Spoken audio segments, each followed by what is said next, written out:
Imagine one person, not even officially in office yet, but deciding who gets fired at the FBI. Did Kash Patel really do this? During his confirmation hearing in March 2025, Patel told senators, "I don't know what's going on over there."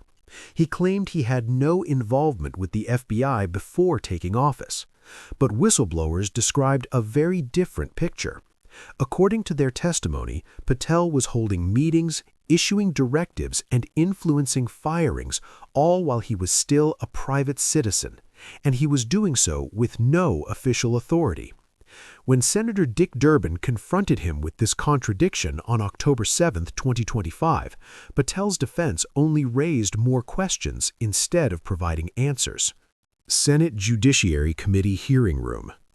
The afternoon session had been focused on routine FBI operational matters, budget updates, technology initiatives, counterterrorism priorities, standard oversight topics that generated little controversy. But when Senator Dick Durbin from Illinois took his turn to question FBI Director Kash Patel, he brought documents that would transform the hearing from routine to serious oversight. Durbin, at 81 years old, had been in the Senate long enough to know how to build a prosecutorial case. As the Democratic ranking member of the Judiciary Committee, he'd questioned countless nominees and officials over decades. Today, he had whistleblower testimony that suggested Patel's confirmation testimony might not align with subsequent evidence. "Director Patel," Durbin began, adjusting his reading glasses and looking down at several thick folders, "I want to take you back to your confirmation hearing in March of this year." Patel nodded, his expression neutral but alert. "During that hearing, when senators asked you about ongoing FBI personnel matters, you testified, and I'm reading from the transcript here, 'I don't know what's going on over there. I'm not part of the FBI yet. I haven't been involved in any operational decisions.'" Durbin looked up from the transcript. "Do you recall giving that testimony?" "Senator, I would need to review the specific context of that exchange. It's quite straightforward, Director. You told us you didn't know what was happening at the FBI because you weren't confirmed yet. Does that still reflect your recollection?" Patel chose his words carefully. "Senator, during the confirmation process, I testified about my status as a nominee without official authority." Durbin's expression showed he'd caught the careful evasion. "Testified about my status wasn't the same as confirming he wasn't involved." That's an interesting way to phrase it. Let me ask more directly. Before your confirmation on March 15th, were you involved in any FBI personnel decisions? Patel paused before responding, seemingly aware that Durbin had information beyond speculation. "Senator, before my confirmation, I had conversations with various individuals about the general direction of the FBI, but I made no official decisions because I lacked authority to do so."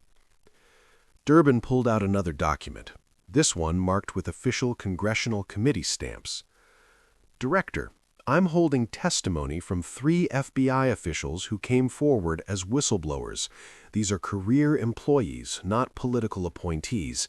They've provided sworn statements to this committee." He began reading from the document. "According to their testimony, in February 2025, a full month before your confirmation, you held multiple meetings at FBI headquarters. You reviewed personnel files, you discussed which senior officials should be removed, and you directed specific terminations." Durbin looked up. "These whistleblowers describe meetings where you gave explicit instructions about who should be fired, who should be reassigned, and how quickly these changes needed to happen. All of this allegedly occurred while you were still a private citizen." Patel's expression remained controlled, but his posture stiffened. "Senator, if I had informal discussions with individuals about potential future directions, that wouldn't constitute official decision-making."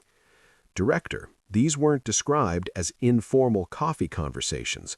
According to the whistleblowers, you were holding meetings in FBI facilities, reviewing official personnel files, and giving orders that FBI officials felt compelled to follow because they knew you'd been nominated. Durbin pulled out another page from his folder.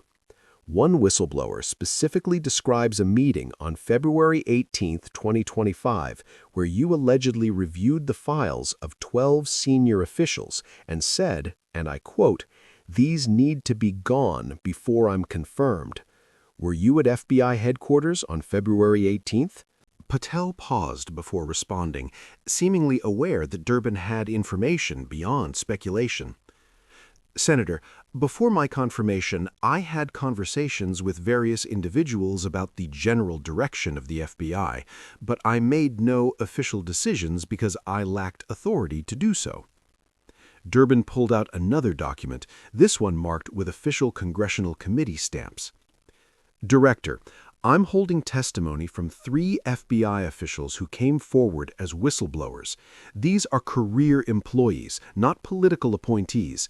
They've provided sworn statements to this committee. He began reading from the document.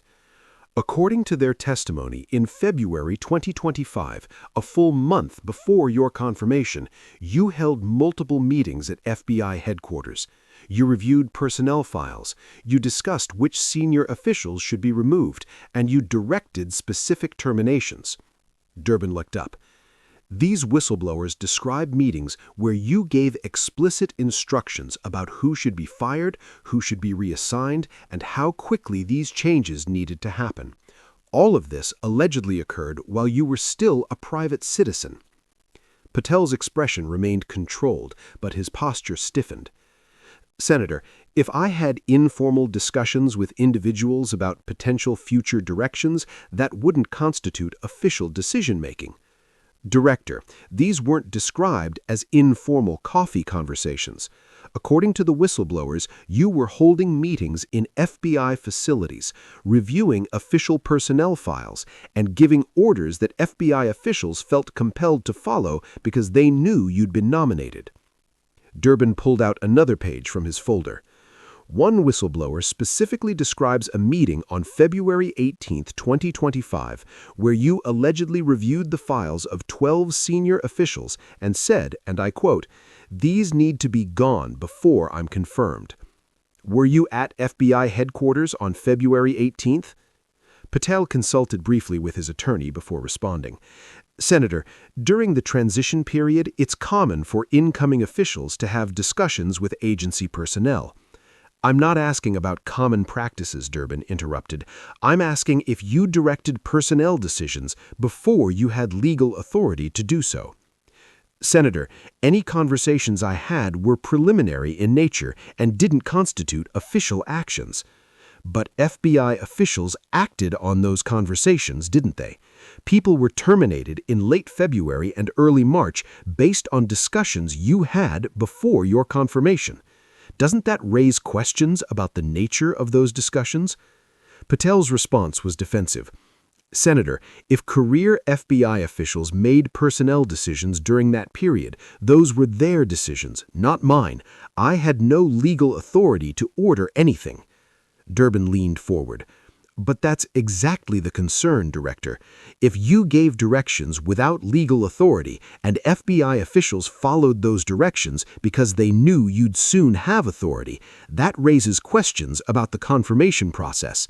The Senate is supposed to evaluate your fitness for office before you exercise its powers, not after you've already been acting as if you have them. The constitutional argument was clear. If Patel had been directing FBI operations before his confirmation, it raised questions about the Senate's advice and consent role.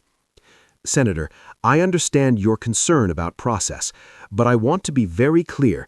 I did not believe I was exercising official authority during conversations I had as a nominee. What you believed isn't the only relevant question, Durbin countered. The question is what you did. And according to these whistleblowers, you reviewed files, identified targets for removal, and directed actions. That raises questions regardless of your characterization. Durbin returned to the central inconsistency. Let me read you another passage from your confirmation hearing testimony. Senator Blumenthal asked you, have you had any involvement in ongoing FBI personnel matters? You responded, no, Senator, I don't know what's going on over there.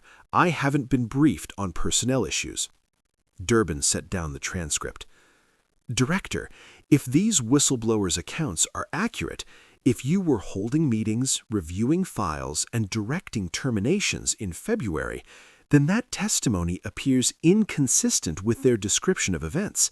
How do you reconcile these different accounts? It was a direct challenge, essentially pointing out the contradiction without directly calling it dishonest. Patel's response was carefully constructed. Senator, my testimony during confirmation was accurate regarding my official status. As a nominee, I had no legal authority over FBI operations. Any conversations I had were informal and preliminary. That's a technical answer, Director. The senators who questioned you weren't asking about your legal status in a narrow sense. They were asking substantively whether you were involved in FBI decisions, and if you were directing personnel actions while telling senators you weren't involved, that creates an inconsistency that needs explanation. Durbin pulled out yet another document. One of the whistleblowers describes a meeting where you allegedly said, we need to move quickly while there's confusion about who's in charge. Does that sound like someone who wasn't trying to exercise authority? Republican Senator John Kennedy from Louisiana interjected, coming to Patel's defense. Mr. Chairman, with respect, it sounds like we're criticizing Director Patel for doing advance planning before taking office. Isn't it reasonable for a nominee to discuss potential changes with agency personnel? Durbin turned to Kennedy. There's a difference between discussions and directions, Senator. If Mr. Patel was asking questions about the agency and discussing possibilities, that's appropriate transition work. But if he was reviewing specific personnel files and ordering specific terminations before he had authority, that raises different questions. Kennedy pressed back. But how do we know which it was? We have whistleblowers making claims about private meetings. We don't have recordings or contemporaneous notes. We're essentially being asked to choose between competing accounts. Durbin held up the whistleblower documents. These whistleblowers have provided their names, their positions, and specific details about dates, locations, and conversations. They've put their careers at risk by coming forward. That suggests they believe their accounts are accurate. He turned back to Patel. Director, the clearest way to resolve this would be to provide records. Were visitor logs maintained showing who you met with at FBI facilities before your confirmation? Were meeting notes taken? Can you provide documentation showing the nature of these meetings? Patel glanced at his attorney again. Senator, I would need to consult with FBI counsel about what records exist and whether they can be provided without compromising confidentiality. Confidentiality? Durbin's tone showed skepticism. You're citing confidentiality to shield records that would either confirm or clarify these allegations. That makes it difficult to resolve these questions. As Durbin's time began to expire, he delivered his closing statement with evident concern. Director Patel, here's what troubles me. We have 3 career FBI officials, people who've spent decades in service, coming forward at considerable personal risk to describe your involvement in personnel actions before your confirmation. We have your confirmation testimony stating you weren't involved in FBI matters. We have personnel actions that occurred in the weeks before your confirmation that align with the whistleblower's descriptions. He paused. And when asked to provide records that might clarify what happened, you cite confidentiality concerns. That's not how transparency works. If these whistleblowers' accounts are inaccurate, documentation should be able to show that. Your reluctance to provide such documentation raises questions. Patel attempted a final response. Senator, I reject any suggestion that my testimony to this committee was anything other than accurate. If career employees have concerns about the transition process, those concerns should be addressed through proper channels rather than through congressional testimony. They tried internal channels, Director. That's why they became whistleblowers. When employees see activities they believe raise concerns and their internal reports aren't addressed, they're supposed to report to Congress. That's what they did. Durbin closed his folder. The Senate gave you its confidence when we confirmed you. If you were operating as if you already held the position before we granted that confidence, that raises questions about the process. And if your testimony about your involvement doesn't match what actually occurred, that's a serious matter that warrants further investigation. The hearing ended without resolution. Patel maintained he'd done nothing improper, characterizing any pre-confirmation involvement as informal transition discussions. The whistleblowers stood by their accounts, providing additional details in closed-door sessions with committee investigators. Senator Durbin referred the matter to the Department of Justice Inspector General for investigation into the timeline and nature of pre-confirmation activities, and FBI employees who watched the exchange were left wondering about the boundaries between appropriate transition planning and premature exercise of authority. The question remained: when does informal discussion become official direction, and how do we know when that line has been crossed? Sometimes oversight hearings don't resolve questions, they document them for further investigation.